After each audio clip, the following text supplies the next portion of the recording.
Okay, All so right. I'd like to welcome Steve Gemmel from the Getty, who's going to be talking to us about mobile device distribution there in LA today. Steve, would you mind starting things off just by introducing yourself and telling us what you do at the Getty? Yes, my name is Steve Gemmel. I'm at the Getty Museum, and I'm the digital media specialist in collection information and access at the Getty. And I've been with the Getty roughly now 10 plus years and have been involved in mobile device distribution and developments over the last that period of time as well. And previously, before the Getty, from New York, and was a consultant in business and IT and finance for actually the financial sector too. So left financial sector and came out west. Yes, and so yeah, I'm happy to join you guys and take some questions as well, and just share sort of our evolution of mobile device management here at the Getty, and also what we're maybe some of our products that we're building out too. So that's a little Great. intro here. Yeah, And I'll did that just, come through okay? that sounded fantastic. And Okay, good. just add that we've started a blog post on the Smithsonian 2.0 blog. Okay. URL for that is smithsonian20.wordpress.com. And if you just look for Welcome Wednesday on the 5th of June, there's some links that Steve sent through earlier today, which I'll add to that post. And we'll also add the link to the webcast of this meeting as well. Okay. Okay, so Great. go ahead, Yeah. Steve. We'll start with maybe just an overview of mobile at the Getty. Yeah. So currently our main mobile program is our iPod App Tour, which we have an enterprise Apple account, and we developed that app. Actually, it's about 3 years old this week, and I mean it has gone through versions, of course. But we originally, if you're familiar with our Getty Villa site in Malibu, it's the original Getty Museum. It is a smaller museum than the Getty Center, if you've been up to the Getty Center up on the hill. And so we first launched the iPod Tour at the Villa in 2010, and we were coming off of using antenna devices, which maybe you guys have used antenna devices before. Nancy, I know you've been with antenna, and I actually have the Explorer device with me. I still have one of these old blue devices here, and so we moved from the antenna device over to an iPod Touch device, and you know, one of the reasons we wanted to do that as well was certainly for control of our content and being able to publish when we wanted to publish, as well as trying to bring in some collection information from TMS. We use TMS. And oh, I see some others have joined, popping up. Hello. Hi. Hi. If you guys are just joining, I'm Steve Gemmel from the Getty, and just sharing a little background of our current sort of our main mobile product, which is an iPod App Tour here at the Getty Center and the Getty Villa, our two sites. And again, I was just mentioning our iPod Tour turned 3 years old this week, but previously we were using antenna devices, the Explorer device, and then actually before that, which some of you may know too, we experimented with PDAs back in the early mid 2000s.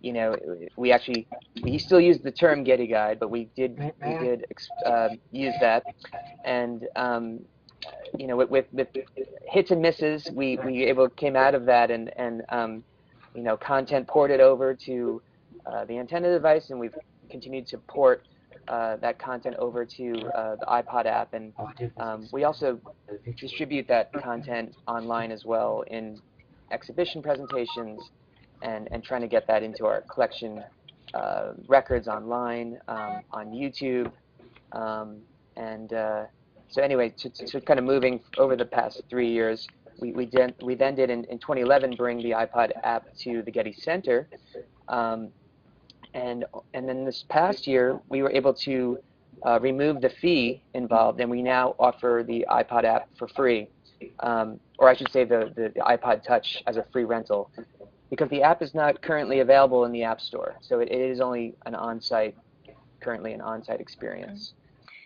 Steve, if I can oh, just yes. interrupt with a couple Jump of quick in, yeah. questions. So your ability to move from a fee-based system to a free one for your visitors, was that thanks to a sponsor coming in to subsidize it, or what was the business model behind that?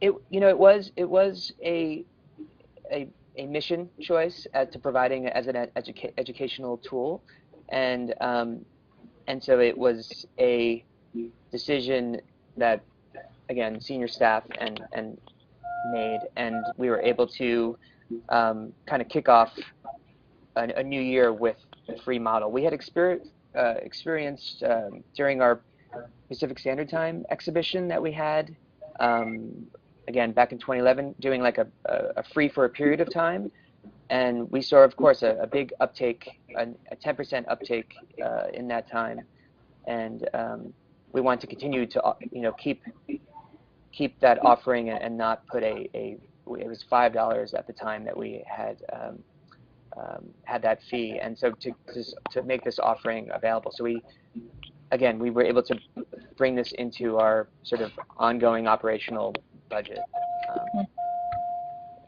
It looks like I've lost my picture, so I'm not sure. We can still see you fine. You can still see me? Okay. Let me know if I'm like off. Or not. Yeah. Okay. You're looking great. I'm looking great. Okay. So yeah, that was certainly again, it was nice to trial the free period for a while for that run of an exhibition to see, again, for our visitors, our frontline staff, visitor services and security, to see that uptake from maybe that 4 or 5%, which we're familiar with, in audio guide rentals over time, to a 14, 15% jump, and to the point where there was a queue. And I did send, we do have our distribution desk at the Getty Center in Street View, so that's one of the links I sent, and just if you want a chance to look at that later around just sort of our setup there. But we have some queue lines as well, and again, the Getty Center is a big, as you enter, there's a big entrance hall, and there's the information desk, and there's the orientation theater, which gives a little background of the Getty, and in that same space is we only have one single distribution space for at the Getty Center for what we call Getty Guide, which is our content, but the iPod Touch tour. And so the queue, there is a queue, and again, offering for free, it's like anything. If something's free, everyone wants it, and so we do deal with the queue, and which is fine. I've seen people seem to queue up for anything in LA as well, so we sit in traffic, we can be on the queue line. But what would be nice? Sorry, I was just to say. So basically, everybody who's paid admission to come to the Getty Museum can get a free iPod Touch with the Getty Guide on it now. They can, yes, and of course there's limited quantity, and getting to that quantity number when there is when there's no more left at the moment in charging docks, which I can share with you guys the equipment that we use as well. We have focused the sort of promotion or the option of using Google Goggles, which we still promote as an option to explore our collection with, and but also kind of on the horizon is taking this app and making it into a mobile web experience, so that we can say, okay, here's the option. You could go to this on your smartphone, go to this link for Getty Guide, or if you don't want to use your device, here's the loaner device.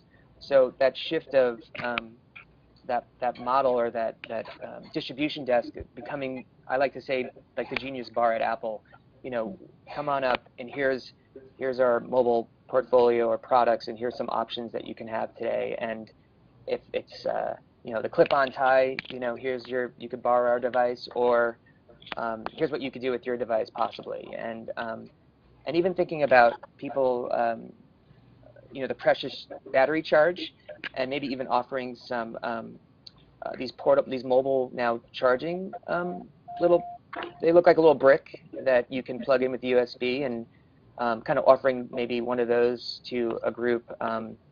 If one of the folks in the group doesn't have enough charge to get through the day and they're here and they need to be, say, downtown LA for dinner, that's just, I think, part of those.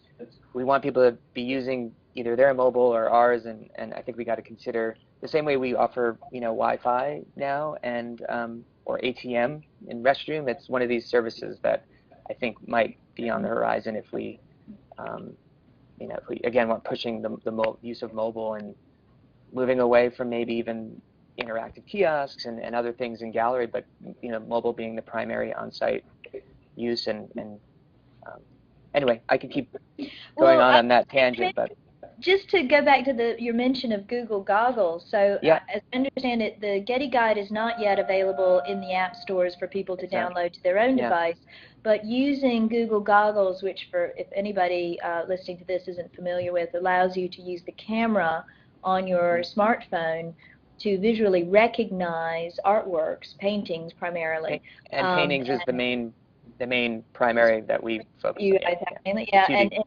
triggers content, it triggers access to content about that painting. Now, my understanding is that it does this through a Google search, so you might get several different results for content relevant to that particular painting you're looking at.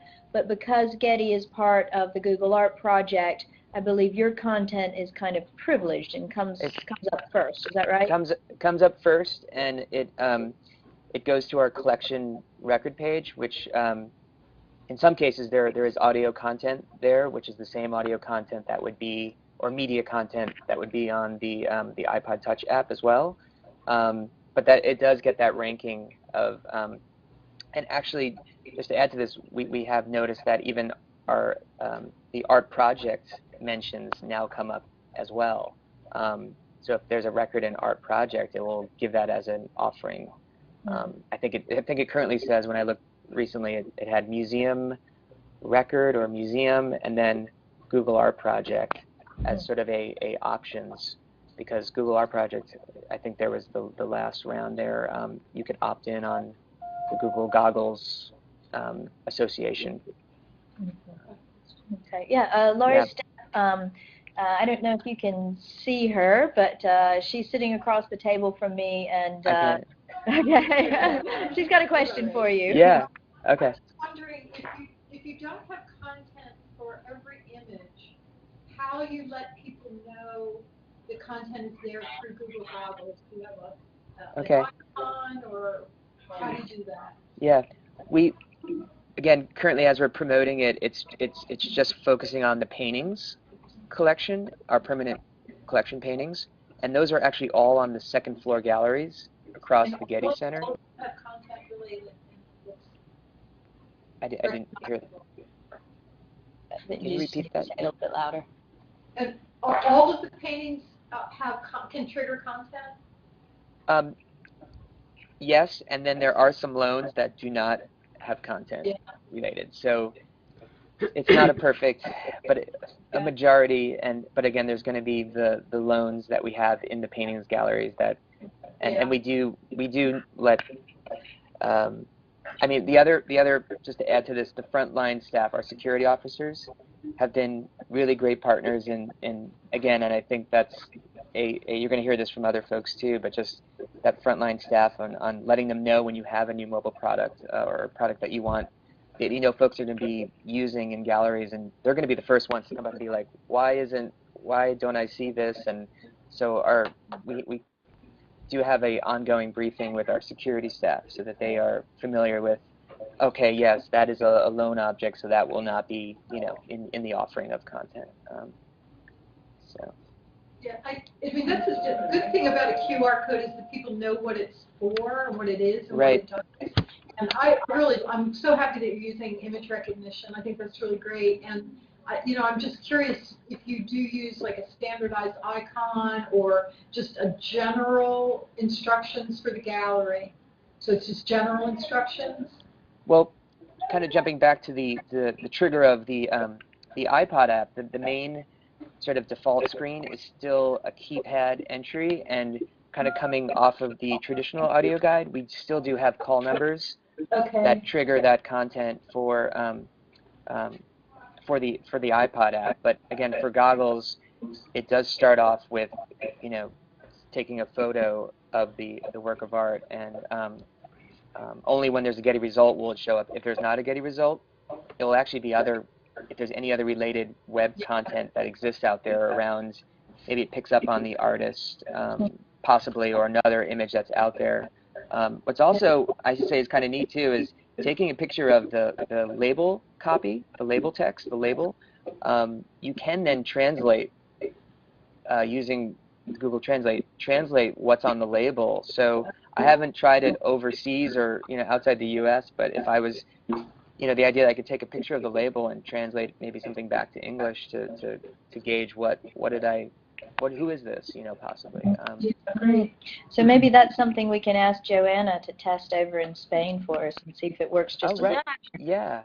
And, and I could share a page that we have around sort of the on our sort of mobile welcome page. If you get on our Getty Link Wi-Fi, there is a little, I say a help page, but a little instructional page around Google Goggles, which then offers the option based on Android or iPhone, iPad to go out and link and get the free app. And for Android currently, it's its own standalone Google Goggles app, and then for iOS, it's part of the Google Search app. So,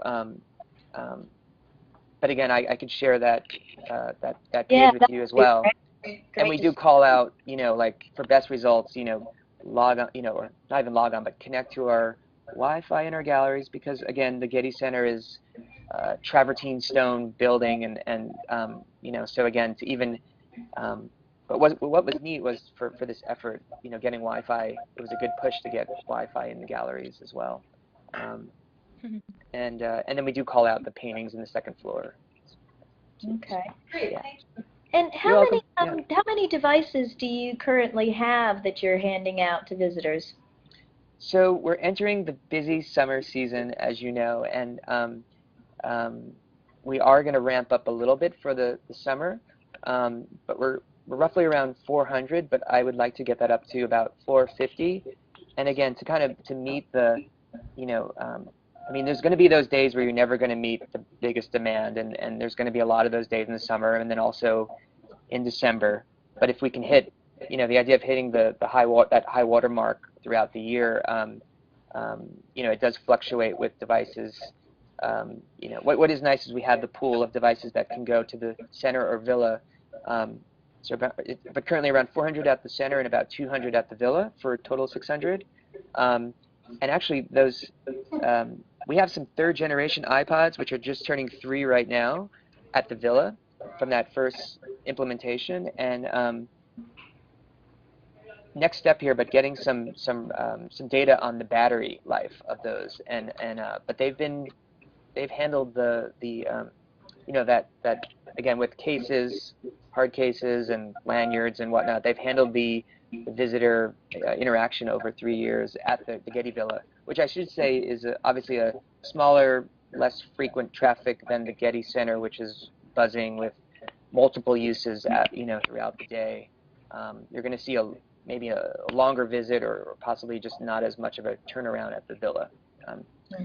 And then we have 4th generation devices between both sites, and we're going to have a 5th generation. So it is one of these games of you know, whenever you need maybe to replace some devices, you know, what generation, what's the, you know, the model of the layout of the device, if it changes the size, and then kind of, you know, with your equipment vendors, what case is going to, are they working on cases, or how is the charging? You know, they changed from the 30-pin to the lightning cable, and we're working with Parrot Solutions out of Philadelphia. Peter Yaus, if you're familiar with Peter. Yeah. Okay. I think Parrot, P-A-R-A-T Solutions is one that seems to come up quite a lot when you start looking into this kind of thing. Yeah. So, yep, that's kind of the current number. But any And I know that Any add-on one questions? of the big kind of questions and concerns about handing out particularly attractive consumer devices like iPods and iPads at the Smithsonian is the security and getting them back. So could you talk a little bit about how you solve that problem? Sure, yeah. And again, that was a concern, again, 3 years ago, before that, even this idea of the device. And you know, one of the first things we did that I liked was did a little sticker on the back of the devices. It says property of the J. Paul Getty Museum. It has our main phone number for our information line that we have on all our materials. It has our main visitor services at getty.edu address, and it has a little barcode if and when we wanted to do any scanning of checking out of devices. We haven't used it necessarily now. And then an ID number as well. For some of the new devices, I have gotten the engraving on the iPods, which is a free option, also saying you know, the J. Paul Getty Museum and our main phone number. But we do take we take government issued IDs when you check out a device. And in the past, we were a little more lenient with taking you know, library cards and whatnot. But when we had the iPods come in, you know, brought those devices in and implemented them, we moved to government issued IDs only. But again, if you're a family, one ID can hold multiple devices. So there is a little just quick, and again, it's kind of low tech, but it's worked well with business services. But a quick rundown of, you know, what the device number is, and also how many units of those did we take out. Even a phone number of the visitor, and then their name, along with their ID. We hold on to the ID in a little lockbox behind the desk, which again, at the Getty Center on the street view, or I could share a photo as well, but you could see sort of the behind the desk versus the front of the desk. And in the case of passports, which we you know, do deal with many international visitors, we don't hold the passport, but we do take down, again, we take down information, including the passport number, on a little slip. And but then at the end of their visit, we give that slip to them, so we're not holding that slip at all, and we let them know that this is the only copy that we took, and they get to tear it up or do what they want with the slip. And again, in the 3+ years now, there's only been, we've had like one culprit that came back twice with another person, and they took about 10 devices between one visit. They also were using expired IDs, which you can tell on a driver's license if it has a you know, a little hole in it, or again, I mean, we do have our staff look at the expiration date on the ID, and then besides that, there's been a couple other scenarios where someone brought it back to Europe, and then they called us and said, we want to purchase it. We brought it with us. We'll just purchase it from you guys. There's again, those were and maybe here and there, you know, 1 or 2 disappeared. Overall, again, I want to say it's like under 20, under 15, around 15 maybe in that 3 years. So out of a fleet of 400, did you say, over 3 400 years? plus, 400 plus, yeah. And that's between both sites. So I'm just kind of grouping the 2 sites together. I think and also again, I'm referring to the street view picture, but we have cabinets that are locked. So the sort of, you know, the opening of our hours are from 10 to 5:30. You know, at 9:30, the cabinets are unlocked with supervisor, VSA, visit services supervisor, and you know, they do an audit, they do a count for the day. So what's the starting number?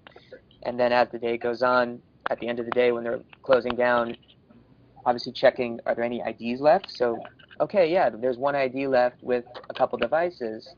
Again, maybe that visitor went down the tram at the Getty Center and just completely forgot that they had them, and that's happened as well, where having that phone number, we've called them and they're like, oh my gosh, I'm so sorry, you know, you can hand it off to the security officer down at the bottom of the hill, or we've had FedEx exchanges where, you know, we'll send them an envelope, we'll send them an envelope and they'll FedEx it back, and we'll FedEx their ID back to them if they're not in town.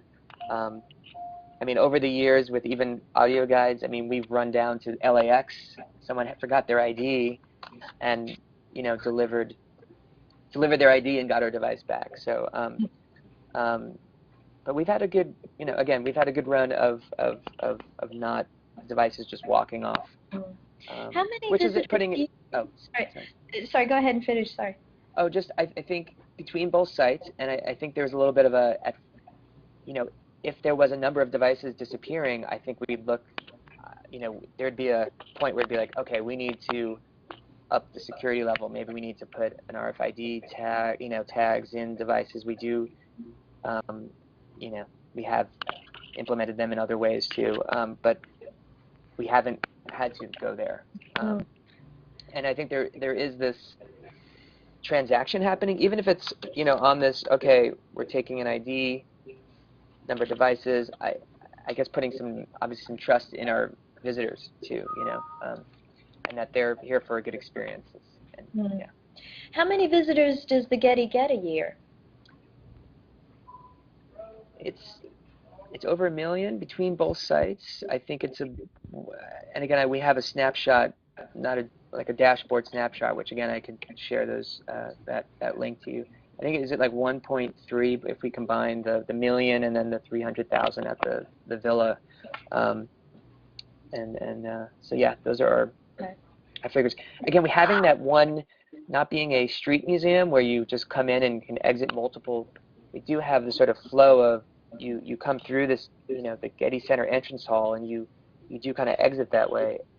At the Getty Villa, there is sort of this flow from the single parking garage up to the museum, and it's in the museum sort of atrium entrance hall where you can pick up a device. So I think, again, not having multiple locations is one advantage, maybe in the sort of, oh no, I brought where's my ID, because or where did I pick this up, or I'm lost. It's in some ways that's been helpful, not having that. Yeah.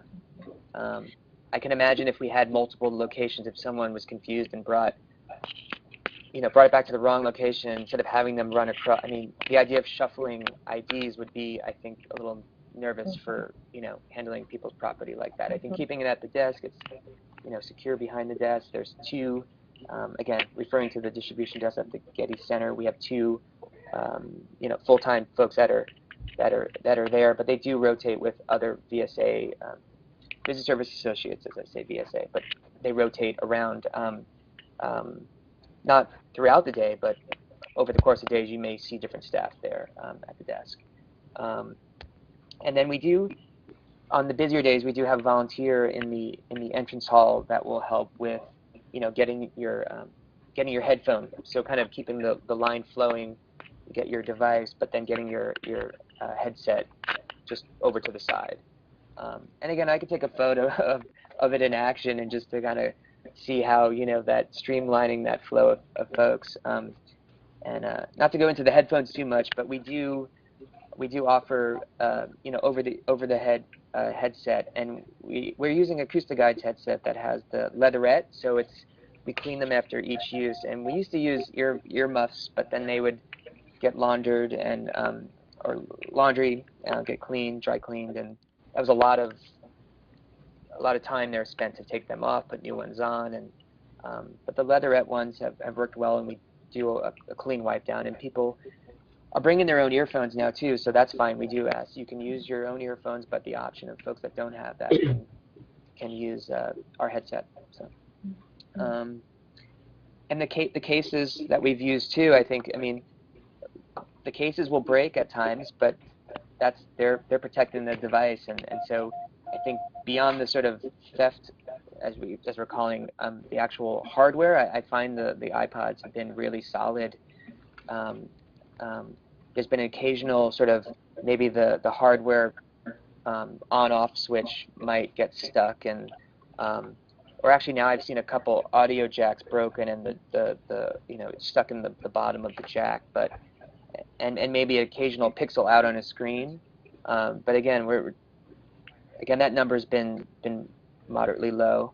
And also just extending that sort of equipment aspect, we have Apple Store in Santa Monica, which is close by here to the Getty Center. It's actually in between the Getty Center and Getty Villa, and we just built a good relationship with them on getting support. Either, hey, can you guys help me try to get this broken audio jack out of the bottom of the device here, or in some cases, turning one over to get a replacement. So I don't know if you guys have if you're curious around that, but establishing a local physical Apple Store, and then they've been able to direct sort of contacts if we have questions around our enterprise development as well. They've been really supportive. They've come up and seen our fleet in operation, and as well as I've gotten contacts from, or just in general, like the LA school district is using iOS devices, so they're deploying or things on many more devices than us, thousands, right? So just it's good to to hear how others learn tips on these deployments and just maintenance or what's the best way to do an iOS upgrade amongst all these devices and things along that line. So do you actually pay for the a maintenance contract with Apple for your devices? So we made a decision not to, again, with that initial purchase of devices, not to get AppleCare for every single one. I mean, my view on it is AppleCare is great for my sort of single personal devices, but for that amount and seeing, and again, seeing that first batch and seeing how they did in their sort of life cycle, the number was small that had issues. So I think that's a choice of that might not work for everybody or not be in line with everyone's thinking there. But again, starting with that small batch and that sort of pilot run at the villa, and we just since then we've just again haven't done the AppleCare on every single device. Sounds like you haven't needed to. They haven't needed to. Yeah. There are some. I've learned a little bit about some enterprise sort of. And again, I have to dig deeper into it, but the Apple Enterprise Education Manager, there's some different levels of, I think, support that they were offering recently, and I haven't dug deep enough to see what that means or all those benefits. But it might be something to look into as well if it's like, hey, and I think it's actually for having a huge fleet, not getting AppleCare on every one, but maybe it's sort of here's an annual fee to get some level of service. Either I think at the high end, it's like having a systems manager actually assigned to your account. You being an account for them, but helping with issues that come up. Whereas I think the low end account might be, you put in a request and they'll get back to you type of scenario. So. Excuse me, Steve? Oh, yes. I have a question. Have you thought about maybe installing Find My iPad or Find My iPad Touch? I have. We haven't explored that, but that is that's certainly an option. I mean, I think it works great with with iPhones, being that there's the cellular network connection too. Currently, our iPads are not using, or I should say, the Wi-Fi is not always on the devices. I mean, it's either turned off in some cases, or it might be on, but it doesn't need to be connected to access that content. The content's stored locally in the app file. So again, if a device were to walk off, it may or may not be turned on. I'm not sure how helpful that might be until maybe the person that took it turns it on Wi-Fi, and then we can find it too. And I'm not just sure how we'd go about actually tracking them down, I guess, or demanding it back, or so. Okay. But that's a curious point too. It's like, hey, what, can we call our local authorities to help us? And now when we have had devices sort of again walk off, and we do have, say, that expired ID, our business services is part of our security department too, and so they do fill out an asset theft report, and it goes through its proper paper, reporting of this is a museum asset that's now gone. And so just, that's something maybe do you guys have along those lines, reporting of things missing or gone, stolen or whatnot. Again, seeing that this is a museum asset, it's the same idea. Yeah. Okay, thank you. Yeah. Did you say, Steve, that you did try RFID, using RFID? We haven't used it for, we haven't used it with the iPods, but I know there's some use of it here with, obviously we have the research library as well, so with publication, with books and whatnot. We just haven't added that.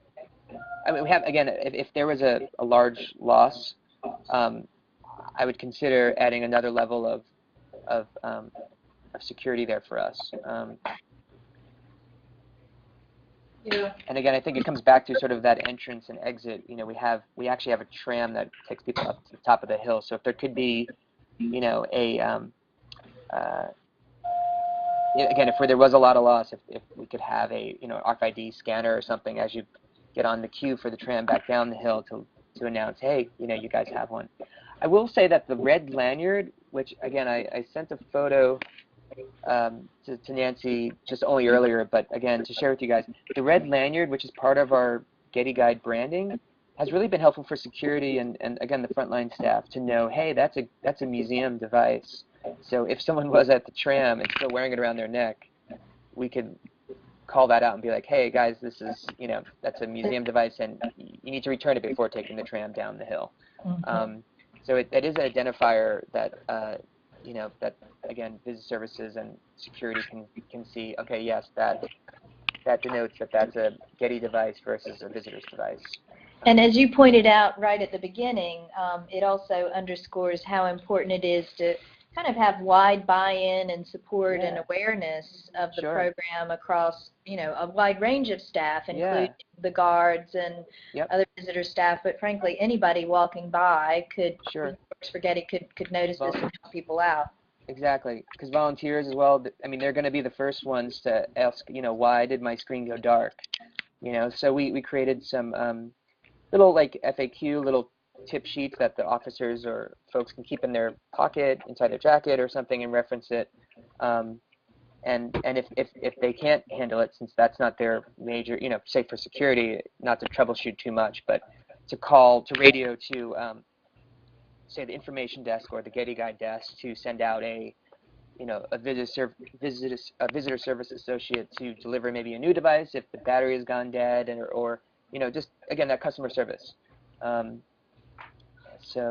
But yeah, they've been, and again, and even early on, kind of bringing up sort of, here's our plan, or, here's what we're thinking, and getting some feedback. Well, what are we going to do in this, so getting actually questions from them that were good to hear back. Oh, okay, yeah, we have to think about that. So again, that's part of that planning of how I'm not going to be in the galleries every day, so I, beyond once it's deployed and, that support mechanism too, yeah. I know that we've got people from the Volunteer Services, Visitor Services group based in the Smithsonian Castle, which is our kind of main information center, on the call, and you can probably see them on the screen. This might be a good moment to pause and just see if they have any specific kind of questions or reflections for you. What was the, when you introduced them, you may have talked about this before Bill and I joined the meeting. What was the rollout process, especially for your volunteer staff? What was the training and the learning curve? Sure. I think with our volunteer corps, there was definitely the sort of, this is too much, to hey, I'm going to learn something new, and even the sort of first visitors too, in some cases, were like, oh my gosh, I learned how to use an iPod / what they would call maybe the iPhone at the Getty today. So they had a sort of a interesting experience there. But for the volunteers, a lot of them as well were just again welcoming with, here's something new, and once they spent a little time with it, and it was a simple interface as well, they were really excited to support that, as they have done in the past with audio guide and traditional audio guides as well. Right, and just what level of support do you expect those volunteers to give? Are they actively promoting it? Is there signage that they can respond to if they get a question? Exactly. What's their level of involvement? Yeah, there's signage, and also we do brief them on, again, not promoting the device, but the content. So, right. Which permanent collection tours or new exhibitions might have related content that would be interesting, and we'll have our media team, which I'm a part of, kind of give a summary of before the exhibition maybe opens. Hey, here's some interesting aspects, and let's listen to some audio together, possibly if it's audio or video, and to kind of again loop that in, and it is nice because they do get a chance to, say, visit the exhibition beforehand, so it's part of that experience before the public gets to see it, and then for them to get maybe little hooks to then say, hey, you're a family, we have this great Animals in Art family tour, so giving them a chance to hear something which then they could kind of have in their back pocket to say share to a visitor or whatnot, and there is signage to lean towards. We also have a sample station too at the Getty at both locations, so someone can kind of view it in a little setup before saying, okay, I want to go ahead and get this, which has been really helpful as a sale tool, I say a sale tool, but again, that, hey, look right over here, here's on display, you can try, you can have a listen to some sample content. We also have some digital signage screens behind the desk to give some notion of, okay, here, here's the current exhibitions, here is, the Demons, Angels, and Monsters audio tour, here's here's the multiple language that we offer content in, and those screens I've heard back from staff is that these are helpful references or reminders if they maybe haven't been at that post, say, in a week. They've been at the tram welcoming guests, or they've been, down near the parking garage, or or at the villa in some cases, because that staff does move around. So those little helpful cues of are just, I think, recommended if you guys are interested in that. Yeah. Right. Thank you. Yeah. Does that kind of cover enough of what you guys are thinking there? Yeah, I just wanted to confirm I understood something you said earlier correctly. You said that making the tour free took you from a 4 to 5% of your visitors using the Getty Guide up to 14, 15%. Is that 15. right? That's correct. Yeah. And I'm just wondering how you feel about your marketing. I mean, it sounds amazing what you've described in terms of the signage and the trial stations and all of that, but do you feel like that number could be higher if there were more promotion, or do you think there's kind of a glass ceiling, like 14 to 15% is the actual percentage of visitors who actually want a mobile something to take around with them? That's an interesting point. I think in some ways that's at the same time there's the guided tours, right, with our docents and educators, and those I mean, again, I'll have to take a picture of the entrance hall, which this is all this activity of sort of the planning of the visit, that just in time, here I am, now what am I going to do? These decisions are made, and I based on the time of the day. There's a tour that's going to be on the highlights in 10 minutes, and that lineup of people is 50 people on a tour, 30 to 40, 50 people on a tour, and that, again, might be plenty for what they want to do on that visit, and that's the guided experience. And then you have, this percentage doing the self-guided, and again, I think you're right. There may be that threshold of only so many folks are going to, only a certain percentage are only going to go to one exhibition versus maybe permanent collection galleries as well, versus the garden or just staying outside. So I think as you chip away at the different points of interest or options, we might be hitting that. It would be interesting to see, again, this next step of making the app mobile web experience to get some better data on, again, in addition to that, how do we see the pickup rate versus maybe this new mobile web option, you know, and the option that folks may be like, oh, I want to be able to use my own device. I don't want to touch these things. And you know, will that be, is that new additional audience? You know, you're actually, I suspect, one of the few institutions in the world that's in a position to do that study. This is the percentage we get when the content's only available on devices we hand out. Now we're going to move to making it available on visitors' own devices. For what percentage of our visitors does that make a difference? Does that actually grow our audience or not?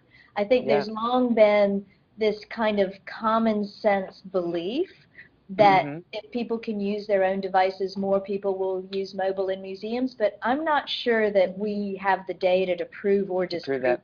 Yeah. You've done any demographic studies of who's using it?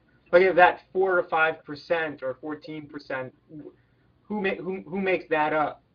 Is it the millennials mostly? You know, I want to double check what current it is, but it's interesting when we did survey that it was very similar to the visitor that's coming, the visitor that picks up the device, and I believe it's 45 and leans female is our visitor. But to go a little bit deeper, I'd like to follow up on and share with you guys on that. Yeah, a little bit more. Yeah. Could you describe? I think. Sorry. It's interesting to see that again, surveying the folks that picked up a device and used it, that it matched sort of the general public and who's visiting. Yeah, and I'd like to know more about them than just their demographics too. Like, what are their learning habits? You know, what are their interests in when they come to a museum? Are they alone or are they with people? Those kinds of things.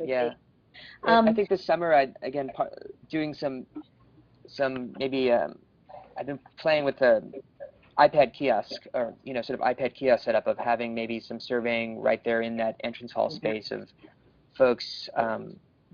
You know, who haven't made a decision yet if they're going to like to go this route of the self-guided experience, or those maybe as they are giving devices back, if they could take a minute and, you know, go ahead and give some of that experience feedback on, again, in a few questions. I mean, it's you know, it's to come. I haven't yet implemented anything yet, but. And you kind of mentioned a couple of your tours earlier. Could you just describe a little bit more what's available in terms of content? I think you mentioned family and adult, and then permanent collection and special exhibition. Yeah. What is your content and the mobile experience on offer like? Again, so the breakdown of the sort of areas, we have exhibition content, and again, primarily it's audio content. I think, again, going beyond audio for the mobile web experience, I think adding that to the point where it's any object that's on view is definitely the next step as well, and not just limited to those objects that have audio content, but kind of give us anything rather than only those that have just audio. We also do feature many videos as well related to objects. Currently we have an exhibition on LA architecture, which uses a lot of archive video, and so actually it's a video tour. I mean, selects a video, so there's no audio content there. And then we do have permanent collection tours, which include some thematic. Again, I mentioned Demons, Angels, and Monsters, which is focused for children and families. We have Straight from the Horse's Mouth, Animals in Art, where the animals in the works of art are actually the voices that you hear, and that's a very popular tour. We have then some adult-focused general audience tours as well. Our modern outdoor sculpture, which is throughout the site, and a highlights tour, which we do offer in 8 languages. And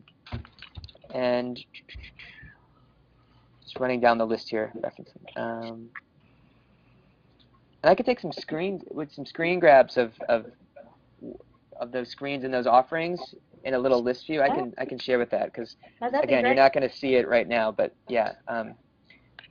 And then we do have little maps and info reference too, of just sort of an overview map of the site. Again, it's not, and Nancy, I think you stepped out of the room, but this is all locally stored in the app. There's no Wi-Fi connection to, it's not pinpointing your location or a blue dot. We do have a little video on J. Paul Getty as well, which is a very popular question. But like locating restrooms, just having a restrooms map and places to eat and shop. Locate elevators as well, and a little overview of about the Getty Center and the Getty itself. So you're not using any of the kind of Wi-Fi and connectivity potential of the technology on hand to get people to, I don't know, be commenting or do anything social media-esque? Not with the iPod app, and I think that's where going to visitor zone devices using the, say, mobile web experience, we can start to add that social or sharing or commenting aspect.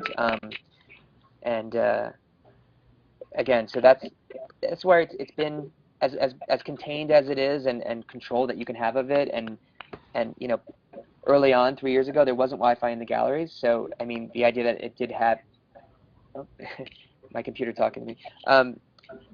It was important to have the experience be be a good one, and so having it locally stored was what we did. And but now it's time to, I think, open that up, and I think again, coming back to the mobile web experience, I think we can then start to add some additional add new features or additional options that we are limited to at the moment on the iPod app.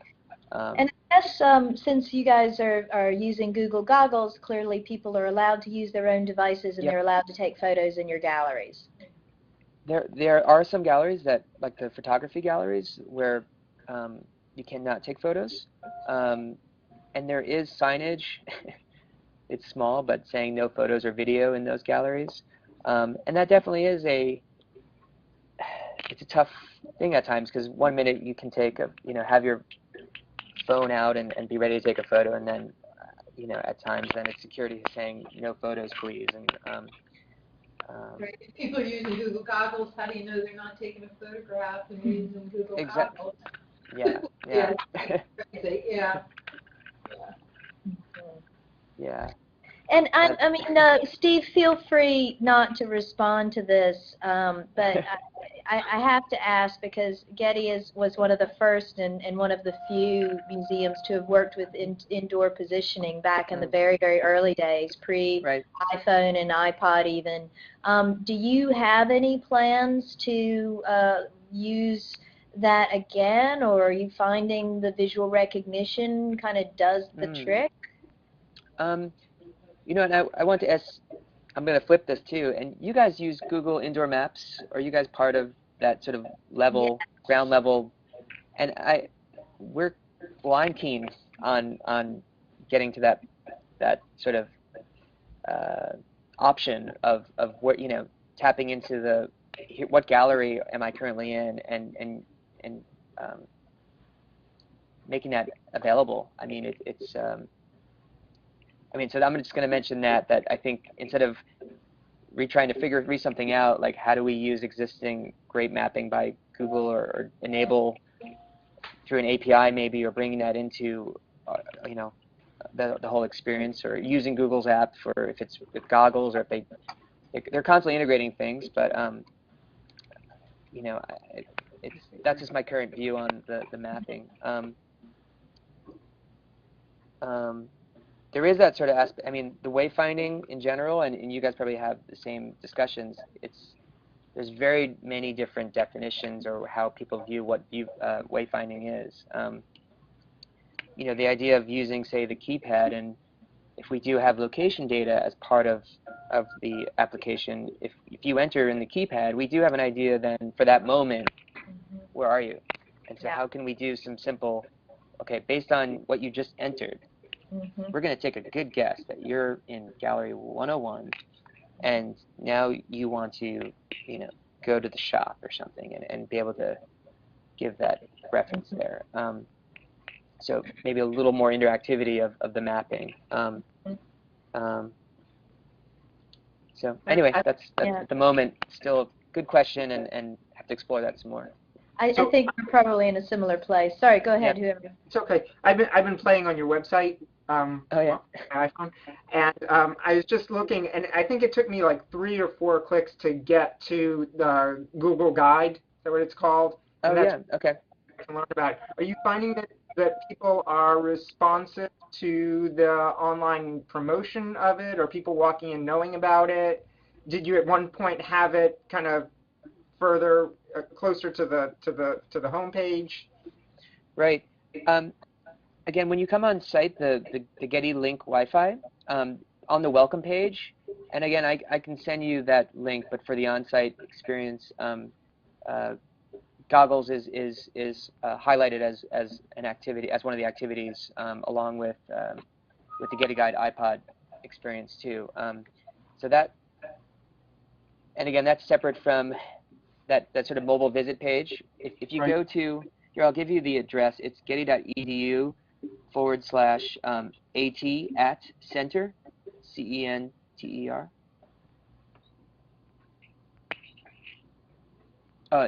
Yeah. Did that come up for you? And we can also put this information on the blog post Okay. afterwards, and I'll Yeah. email everybody the link. It's like a smaller view of what the offerings are for, and it's specifically for you're here today. What are main options? And it is separate from just going to getty.edu. Okay. Yeah. So mobile getty.edu/@center. Sure. At center, yeah, AT center. Mm-hmm. And then the same for the Villa, AT Villa. And it gives a simple listing of what's going on today. And as you scroll down a little bit more, it will give some of the sort of mobile options or activities. And even then, what are the hours of the restaurants and cafe and whatnot. But I guess my overarching question was, do you find people are walking in educated about what's available to begin with? I think it varies, and I don't have the best sense of, that sort of, I think that's why this is helpful, this one page on, we're here now, what can we do? And I do see that activity in the entrance hall to an information desk and folks buzzing around on, okay, here I am, I have this time, what can I do? Yeah. And I think in some ways, some folks, again, it's a destination, the Getty Center, Right. Versus I think there's a local community that's coming up for, oh, this is the latest exhibition, I want to come see that. But I think digging a little deeper into our visitors studies that we do quarterly, or I think it's at least 3 times a year, I'm happy to come back to that on just that. Are people prepared, very prepared, or I think it's somewhere in the middle where it's, I need to see this architecture, I need to see this place, versus maybe specific then I'm coming for this exact thing, or there's a lecture or an event. There's a lot of public programming that's free up here. So. Have you done any studies of how people are using their own devices, their own mobile devices already at the Getty? We haven't done that yet, but I just through, was it the VNA that had a study recently where, yeah, mm-hmm. And like 80% were taking photos, 80% of the visitors, and so we did that you might be thinking that was the one we did at Air and Space, and it's like way over 80%. But is it way over? Yeah. Did have a study recently, yeah. and I think 74% of their visitors are coming with smartphone or internet-enabled devices. Yeah. But we found at our Air and Space museums that the vast majority of the people who are using their phones in the museums are using them to take photos. Take photos, yeah. And I'm just going to go on observations that, folks have them out and about taking photos. And actually, it's looking at Instagram, and, if you guys ever look at your Instagram or Gram feed, or, you could see based on putting in hashtags or locations what people are taking pictures of, too. And we actually have a pin board on Pinterest called Instagetty, so we kind of pin a great collection of you start seeing trends of what people are, how, you know, the main things get repeated over and over through different people, and of course there's the posing with different sculptures and whatnot, which is really, it's kind of an interesting, a neat thing to be able to take a peek at every so often. And well, I think there's a really interesting opportunity there, maybe to reach beyond the traditional mobile audience in museums to get those photographers, photographers, and maybe offer them some other ways into other Getty content. It's just thinking back to people, what apps are they using, say, every day, and how can we hook in somehow, either through simply, tag your photos with this hashtag, or use this location as you do things, and somehow, how do we then can share back, circle that back, instead of us trying to invent from the ground something that they need to get and down, spend the time, but something that's already on their devices already, maybe. Steve, are you able to share with us sort of a sense of what the size of investment or budget you have for mobile at the Getty right now? And I mean, be interested in the breakdown of, technology versus content versus staffing and operational kinds of things, marketing.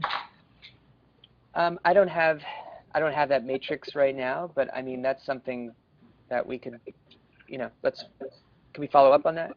Sure, absolutely. Yeah. And it is, again, just kind of interesting as we start to think about, well, to me, I'll have to say the fact that you all went to a free solution where I know for many years your Getty Guide was a revenue source for the institution, and to give that up in favor of an improved quality of experience, educational opportunities for everybody is really quite extraordinary, and it's just would be interesting to know what sort of a financial commitment, even just percentage-wise, the institution has made, kind of to back that up. Okay. And I could probably share our numbers with you too, but they would be so small you would laugh. We're already laughing, yes. Well, heard the sharp intakes of breath around the table when you said you had 400 plus iPods. We got a discount. We didn't get them for free. We got a discount, but not a deep discount. But yeah.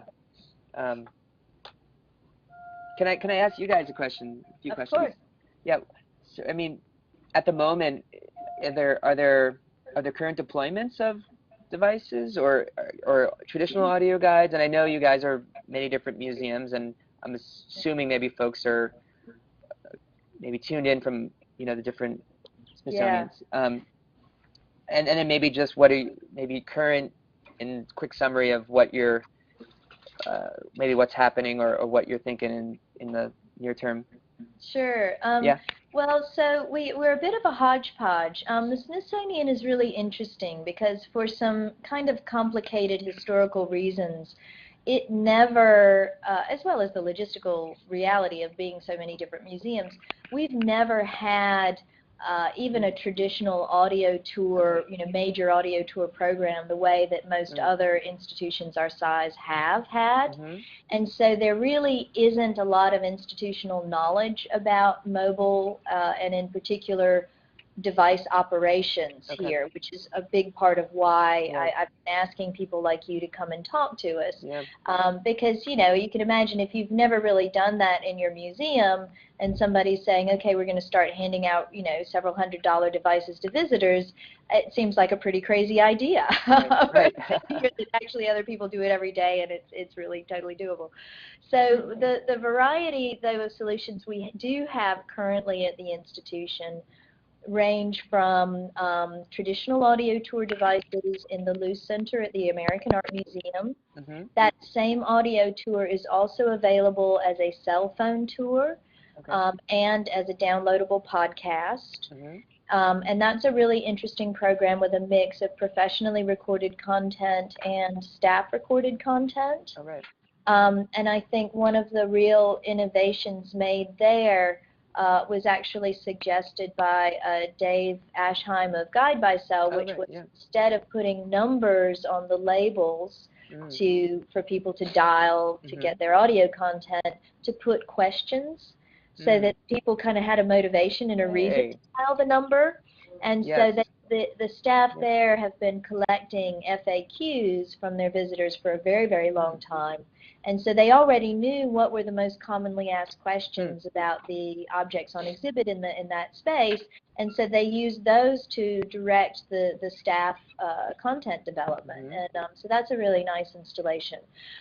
We've also done kind of traditional podcasts, but on iPods and iPod Nanos. The American Indian Museum here in DC was one of the pioneers of that. The New York NMAI now has a really nice app that's in English and Spanish for children and adults for their Infinity of Nations exhibition, which is a more or less permanent exhibition, and that is handed out not terribly successfully, I would say, or not very frequently, perhaps is the better word, by volunteer staff. So we definitely have an operational challenge there in terms of working with volunteers as opposed to paid staff. And I just know from my audio tour history background, it tends to be if you pay people to do something, they tend to do it more often, but we don't really have that option at the Smithsonian. So we're trying to figure out how to get really good at working with volunteers, because that's basically what we've got. Let's see, what else we've handed out. We also had volunteers hand out an app on iPods in our African Art Museum, which is one of our smaller ones on the National Mall. Interestingly enough, in that project, we talked to the people who run our shops, Smithsonian Enterprises, about handing out the tour in their shops, and they didn't really feel like in that context anyway there was enough of a revenue opportunity to kind of make it worth the hassle.